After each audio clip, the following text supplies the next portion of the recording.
বাঙালির ঘুম থেকে ওঠা থেকে শুরু করে ঘুমোতে যাওয়া পর্যন্ত সারাক্ষণ শুধু কি খাবো আর কি খাবো, আর তার জন্য প্রয়োজন প্রচুর বড় লিস্টের একটা মাসকাবারি জিনিস। আর আজকে যাব সেটাই কিনতে, আর তোমাদের সাথে শেয়ার করবো যে প্রত্যেক মাসে মাসকাবারি জিনিস কিনতে আমাদের মোটামুটি কীরকম খরচা হয়। আর তারই সাথে শেয়ার করবো এখানকার গেম জোনগুলোতে কীরকমভাবে বার্থডে পার্টি সেলিব্রেট হয় সেটা। আর এরই মধ্যে এই চুনো মাছগুলোকে কিনে আমি পড়েছি বড় ফ্যাসাদে, সেই গল্পটাও বলবো। সো হ্যালো এভরিওয়ান, কেমন আছো সবাই? আমি Nilanjana and a very warm welcome to my channel. আজ একটা আবারও বৃষ্টি বাদল দিন, কন্টিনিউয়াসলি 2 সপ্তাহ ধরে বৃষ্টি চলছে এখানে। তো ওয়েদারটা বেশ ঠান্ডা ঠান্ডা হয়ে গেছে, তাই আবার আমরা জ্যাকেটে ফিরে গেছি। ফার্স্টেই বলবো এই মাছটার কথা। আগের দিন তো দেখিয়েছিলাম যে মাছ কিনতে গিয়ে এই কাঁচকি মাছটা কিনে এনেছি। এগুলো পুরো একদম সেই বরফের বার, নুন জলে ডুবিয়ে রাখলে খুব তাড়াতাড়ি এগুলো ছেড়ে যায়। সে তো খুব ভালো কথা, ছেড়ে গেল।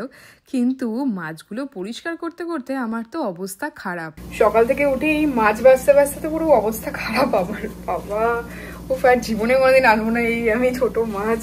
মাছটা ভাজার পর এইটুকু হলেও প্রত্যেকটা মাছ এরকম পেট টিপে টিপে পরিষ্কার করা আর ধুয়ে তারপর রান্না করা খুবই কঠিন একটা কাজ। তো যাই হোক, অলমোস্ট আমার 1 ঘন্টা সময় লেগেছে এই মাছটা পরিষ্কার করতে।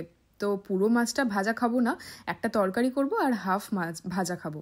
আমাদের বাড়িতে মেনলি পেঁয়াজকলির তরকারি হতো, আর ওই রকম পেঁয়াজকলির তরকারিতে কাচকি মাছ দেওয়া হতো।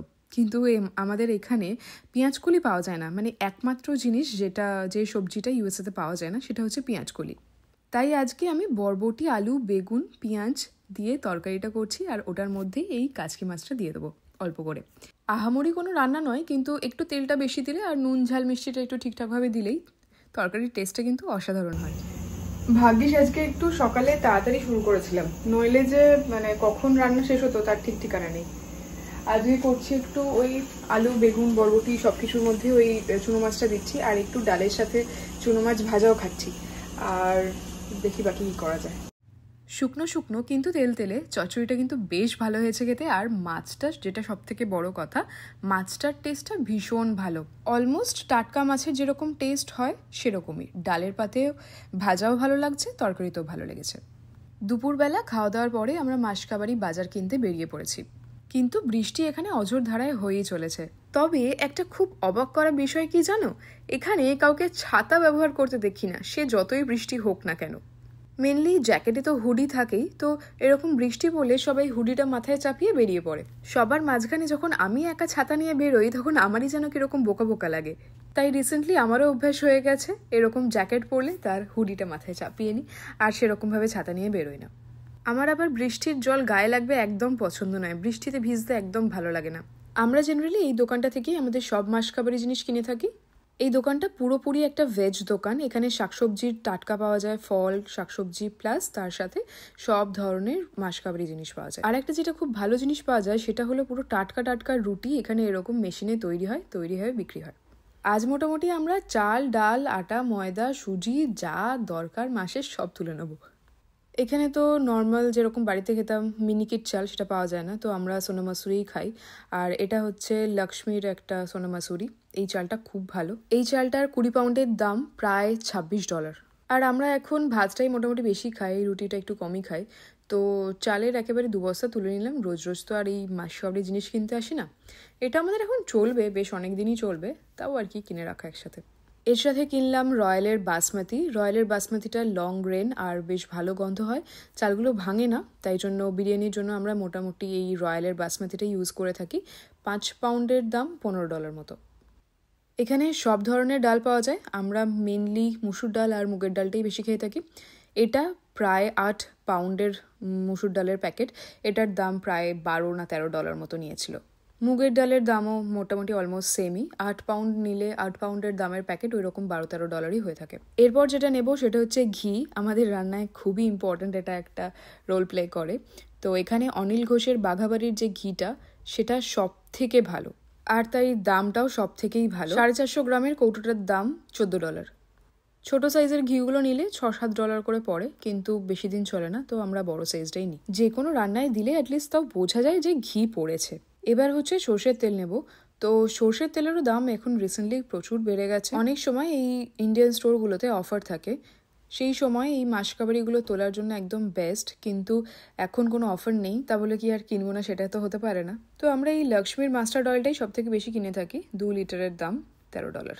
এখানে সুজিরও আবার কত ভ্যারাইটি পাওয়া যায় দেখো, ফাইন একদম সুজি, একটু মোটা দানার সুজি, তারপরে অলরেডি ভুনা সুজি, এরকম প্রচুর ভ্যারাইটি পাওয়া যায়। তো আমার যেটা দরকার একটা নিয়ে নিলাম।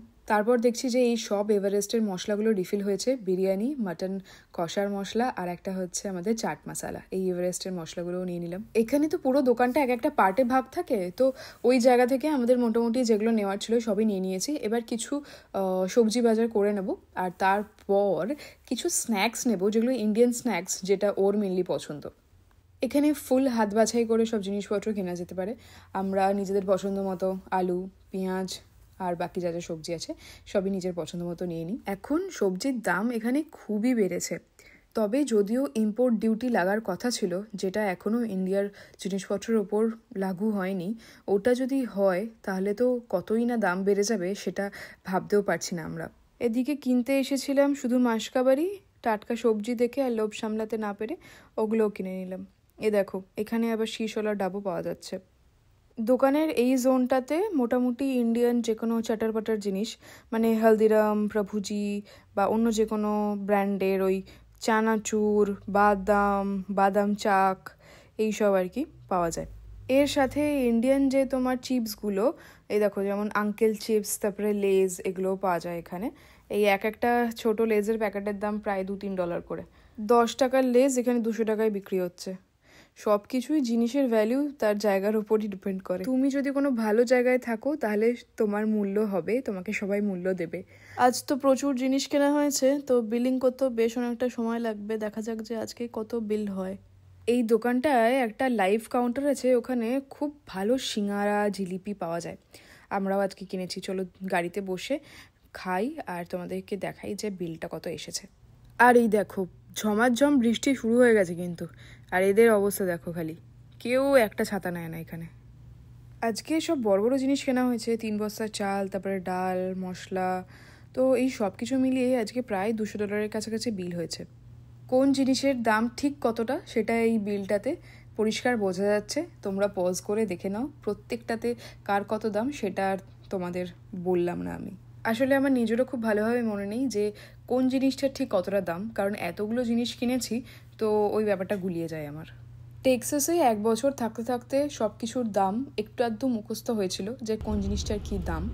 তারপর আবার 1 বছরের মধ্যে মধ্যে যখন এখানে চলে এলাম, সব গুলিয়ে ঘেঁটে গেল। কোন দোকানে কোন জিনিসটার কী দাম সেটা মুখস্থ করতে এখনও বেশ অনেকটা সময় লাগবে। তবে মোটামুটি ওই চোখে ধরা পড়তে পড়তে বুঝে গেছি যে এই দোকানে এই জিনিসটা সস্তা বা ওই দোকানে ওই জিনিসটা সস্তা। আজকে তো বাজার টাজার করে বাড়ি চলে গেলাম, আজকে আর কোনো কাজ নেই। তবে পরের দিন দুপুরবেলা, মানে বিকেলবেলায় আর কি, আমাদের কাছে দুপুরই, বিকেল 4টের সময় ছিল আমার বন্ধুর ছেলের জন্মদিন। তবে এটা ওদের বাড়িতে হচ্ছে না, এটা হচ্ছে একটা গেম জোনে। এরকম গেম জোনগুলোতে বাচ্চাদের বার্থডে পার্টি এরকম রাখা হয় আর কি, সব বাচ্চারা আসে, খেলাধুলো করতে পারে, দেন খাওয়া দাওয়া, কেক কাটা, এইসব আর কি। মানে বাড়িতে ঝামেলা না করে একদম গেম জোনগুলোতে বাচ্চারা অফুরন্ত খেলতেও পারে, প্লাস ওখানে খাওয়া দাওয়াগুলো বাইরে থেকে অ্যারেঞ্জ করে নিয়ে যাওয়া যায়, তাই বাড়িতে আর কোনো ঝামেলা থাকে না। তাই আমার বন্ধুও সেদিন বিভিন্ন জায়গা থেকে বিভিন্ন রকম খাবার অর্ডার করেছে, কিন্তু মানুষ তো শুধু দুজনই, তো মানে ওরা দুজনে আর কি, তো কত কিছু অ্যারেঞ্জ করবে, তাই আমাদের বলেছিল যে এই কেক শপটা থেকে কেক নিয়ে যেতে। প্রিন্সটনের এটা একটা ভীষণ ভালো কেকের দোকান, আর ওরাও 2টো কেক অর্ডার করেছিল, একটা ম্যাঙ্গো ফ্লেভার আর একটা চকলেট ফ্লেভার। আর যদিও উইকেন্ড, তাই দোকানে তো প্রচুর ভিড়। কেকটা খালি ডেলিভারি নিতে কত সময় চলে গেল। এমনিতেই বিকেল 4টের পার্টি, আমরা বাড়ি থেকে বেরিয়েছি প্রায় 4:30 করে, আর এখানে এসে এটা নিতে এত দেরি হয়ে গেল, তাই বারবার ধরে আমাকে ফোন করে আমার বন্ধু জ্বালাচ্ছে, তোরা কোথায়, তাড়াতাড়ি আয়। আসলে এখানে সবাই টাইম ধরে চলে, যে টাইম বলে দিয়েছে ঠিক সেই টাইমেই যেতে হয়, কারণ এখানে স্লট বুক করা ছিল 4টে থেকে 6টার মধ্যে জায়গাটা ছেড়ে দিতে হবে, তো সব কিছু তার মধ্যে র্যাপ আপ করে নিতে হবে। তো এটাও আমাদের কাছে একটা বেশ নতুন অভিজ্ঞতা। এখানে প্রত্যেক বাচ্চার মাথা পিছু $35 করে লেগেছে, ও বলল। বাচ্চারা এখানে 2 ঘন্টার বেশি খেলাধুলা করতে পারে, কিন্তু খাওয়া দাওয়াটা ওই 2 ঘন্টার মধ্যেই র্যাপ আপ করতে হয়। তাই আমরা যাওয়ার সাথে সাথেই ওরা বাচ্চাদের ওই পিৎজা দেওয়াটা শুরু করে দিল। মেনলি এখানে যে বাচ্চার পার্টিটা রাখা হয়েছে তার জন্য, বাচ্চাদের জন্য শুধু 3টে পিৎজা ওরা দিয়েছিল আর কিছু সফট ড্রিঙ্কস, বাস। বাকি যা সব খাওয়ার দাওয়ার সব কিছুই বাইরে থেকে অ্যারেঞ্জ করেছিল। আমরা একটু এরকম জায়গায় এসে বাইরেটা একটু ঘুরে ঘাড়ে দেখলাম যে কি কি করছে। এখানে বড়রাও চড়ছিল এই স্লিপটাতে, আমি আর চড়িনি। আর এইখানে সব বাচ্চারা বল খেলছিল, আমিও ভাবলাম যে দেখি একটু ভেতরে ঢুকে কি জিনিসটা। বলগুলোকে সব ঢুকে ঢুকে ওই টার্গেটে ছুঁড়তে হবে, এই হচ্ছে কাজ। তো বাচ্চাদের জন্য এগুলোই মজার আর কি।